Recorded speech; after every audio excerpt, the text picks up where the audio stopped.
So how are you doing? I'm fine, I'm good, I'm okay. Chilling in this period, having a lot of rest as much as possible.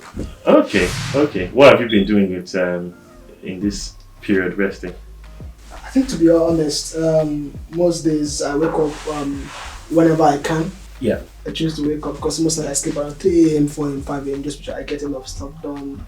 Then I wake up in the morning, probably 8, 9, open my emails, reply emails as much as possible, spend time with my son as much as possible, my wife, my family, our sisters around. So it's just family, and go out probably once in a while, probably to get some stuff done for the home. So yeah, Okay. and pick up books here and there, and try as much as possible to equip people and tell people a lot as possible, because I think during this period a lot of people focus on praying, government policies, and so on, but a lot of people don't focus on their soul and their mind, which is at risk during this period.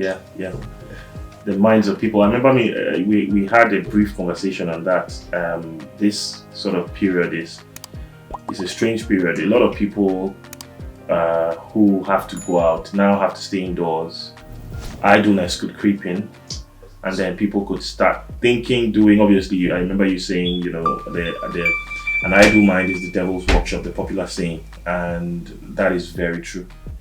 And what that will then bring is people start to consume content that is not necessarily palatable for the mind, or doesn't really empower the mind.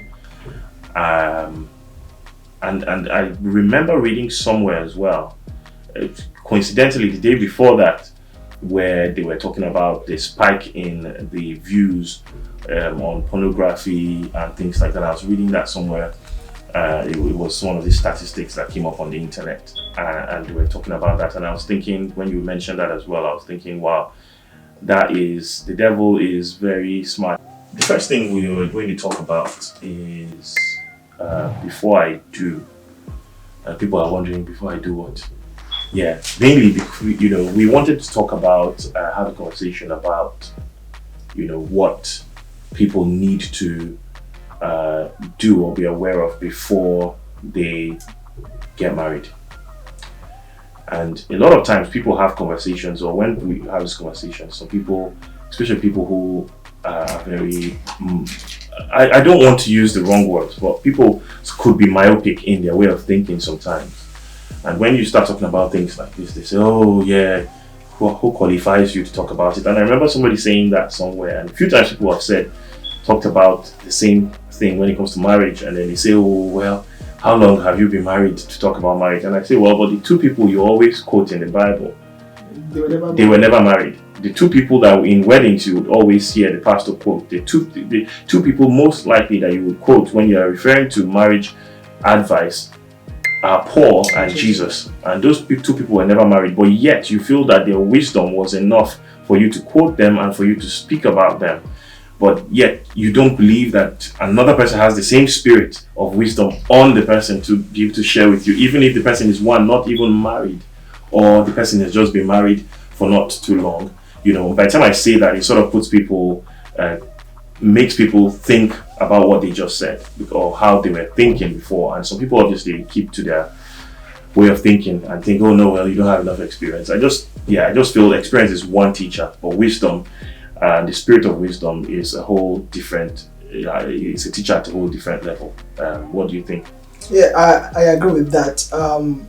Why would you want to learn from your own experience when other people has written it down and can learn from them? And even the Bible says, the scripture is inspired by the Holy Spirit. Why not? So you can also have the wisdom, Paul, like I said earlier, which is my own, favorite Bible character. Paul is my favorite Bible character. Otherwise, even about the fact that Jesus Christ died for our sins, I would have probably rated Paul more. But yeah, Paul is I love Paul so much because he was very pragmatic, practical. I'm sure Paul is somewhere say, I beg you, don't cause problem for me here. But yeah. Okay, no, that's good. Good point there. I think overall, going back to our topic before I do, what are the key things? I think this is important for people who are not yet married, because a lot of times people who want to get married are pressured to get married. What are the key factors that, three key things you must consider before you say I do. Hit subscribe, smash the notification button, like or share. Anything you need to do to get this out there, do it. You know how we do it.